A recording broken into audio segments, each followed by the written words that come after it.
Hola, nosotros somos los integrantes de espectrometría de masa. Somos estudiantes de Ingeniería Biomédica del Instituto Tecnológico Metropolitano. Mi nombre es Luis Fernando Vanegas. Mío, Jessica Alejandra. Yo soy Daniela Valencia. Sebastián Marín. Mi nombre es Jeffrey González. El espectrómetro de masa es un elemento que se utiliza en física, tanto como en química, para obtener el peso de las moléculas que componen cualquier compuesto a analizar. Este se da mediante la relación masa-carga que se da cuando ocurre la separación de los núcleos atómicos. Este es un ejemplo básico de un espectrómetro donde podemos ver el cañón de iones, el analizador de masa, y dentro de él está el filamento que escogerá las partículas para su análisis. Este será el espectrómetro de masa que nos dirá, dependiendo de los picos, cuál es la masa de las partículas. Cabe anotar que esta masa se dará en UMAS, que es la unidad de masa atómica. Historia del espectrómetro de masa. El fenómeno de emisiones de iones secundarios fue observado por primera vez a mediados del siglo XX. El primer instrumento similar al espectrómetro de masas fue descrito en 1899 por el científico inglés Thomson, que estaba interesado en medir la relación masa-carga del electrón. En 1918 y 1919, Dexter y Armstrong construyeron los primeros instrumentos capaces de actuar como un espectrómetro de masa.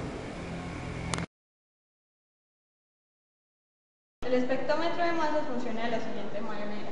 Una muestra en estado gaseoso es introducida dentro del espectrómetro, donde es bombardeada por un haz de electrones de alta energía, los cuales ionizan la partícula. Estos iones son cargados por el filamento, los cuales hacen que ésta tenga una velocidad y pase a la segunda parte del espectrómetro. En esta parte se encuentra con unas placas que tienen diferente carga, las cuales atraen a los iones que vienen con una baja velocidad y dejan pasar a los iones que vienen con una buena velocidad. Estos iones pasan a la tercera parte del espectrómetro, donde se encuentran con un campo magnético, el cual cambia su trayectoria, haciéndolos dar una circunferencia y encontrando la relación masa-carga. Ellos por último llegan a un detector de corrientes en el cual se puede determinar la abundancia relativa de los isótopos. Fórmulas físicas del espectrómetro de masa. El espectrómetro de masa es un dispositivo que separa iones que tienen la misma velocidad después de atravesar ciertas retinas. Estas retinas son selector de velocidad, región semicircular y analizador de masa. Selector de velocidad es una región en la que existe un campo eléctrico y un campo magnético perpendiculares entre sí y a la dirección de la velocidad del ion. El campo magnético ejerce una fuerza en la dirección del campo y está dada por fuerza eléctrica igual a la carga por el campo eléctrico. El campo magnético ejerce una fuerza cuya dirección y sentido están dadas por fuerza magnética igual a la carga por el producto cruz entre la velocidad y el campo magnético. El ion no se desvía si ambas fuerzas son iguales y de sentido contrario, es decir, uno en el campo magnético y otro en el campo eléctrico. Por lo tanto, atravesarán el selector de velocidades sin desviarse aquellos iones cuya velocidad sea igual al cociente entre la intensidad del campo eléctrico sobre la intensidad del campo magnético. Región semicircular. Los iones que logran atravesar el selector de velocidades entran a una región donde el campo magnético les obliga a describir una trayectoria semicircular. El radio de la órbita es proporcional a la masa, por lo que los iones de distinta masa impactan en lugares diferentes de una placa. Esta placa se le llama analizador de masa y está dada por una fuerza que se llama fuerza de Lorentz. Fuerza es igual a la carga por el campo eléctrico más el producto cruz entre la velocidad y el campo magnético. De acuerdo a esto, aplicando la ecuación de la dinámica del movimiento circular uniforme, podemos hallar el radio, que es el que nos va a permitir hallar la masa de cada partícula de una molécula, y es radio igual a masa por velocidad sobre la carga por el campo magnético. Es decir, que a mayor velocidad y a mayor masa, el radio va a ser mucho más grande, pero a mayor carga y a mayor campo magnético, el radio va a ser más pequeño. Ventajas de la espectrometría de masa. Capacidad de identificar desde átomos hasta moléculas muy complejas. 2. Es cualitativa y cuantitativa. 3. Huella dactilar de nuestras sustancias. Medir sustancias y concentraciones de sustancias. Permite analizar mezclas muy complejas.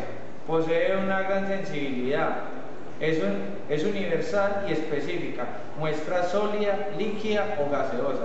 Permite determinar el peso molecular de las sustancias analizadas. Suministra información estructural de moléculas analizadas.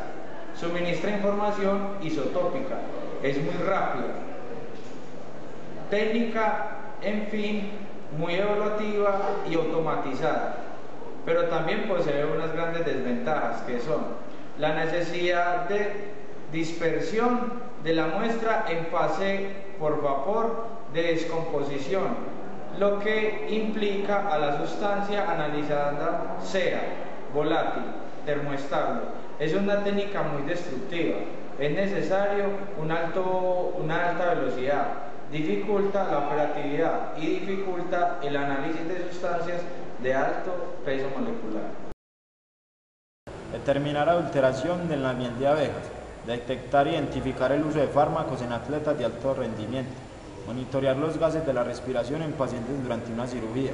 Determinar la composición de materiales provenientes del espacio exterior. Localizar dispositivos petroleros. Monitorear fermentaciones en línea. Detectar contaminantes orgánicos en el aire, agua, suelo y alimentos. Determinar algunos tipos de envenenamiento. Luego les voy a explicar cómo se hace una prueba de antidoping a un deportista de alto rendimiento. Primero tomamos una muestra del deportista. Esta muestra conocida la pasamos al espectrómetro de masa. El espectrómetro de masa contiene un horno, el cual hace que ioniza las muestras y las hace en fragmentos gaseosos más pequeños. El espectrómetro de masa también contiene un software que tiene una base de datos. La base de datos de tipo de sustancias tal vez consumidas por el deportista. Cuando tenemos el resultado del espectrómetro de masa, lo comparamos con la base de datos ya que teníamos antes y comparamos los niveles de cada uno para ver si el deportista alteró los niveles del rendimiento de dar un veredicto de si consumió o no consumió alguna sustancia. Las imágenes que vamos a ver a continuación son las del cromatógrafo de gases acoplado a un espectrómetro de masas, el cual podemos encontrar en la Universidad Nacional y podemos recibir asesoría del profesor Jair Gaviria, director del Laboratorio de Análisis Instrumental.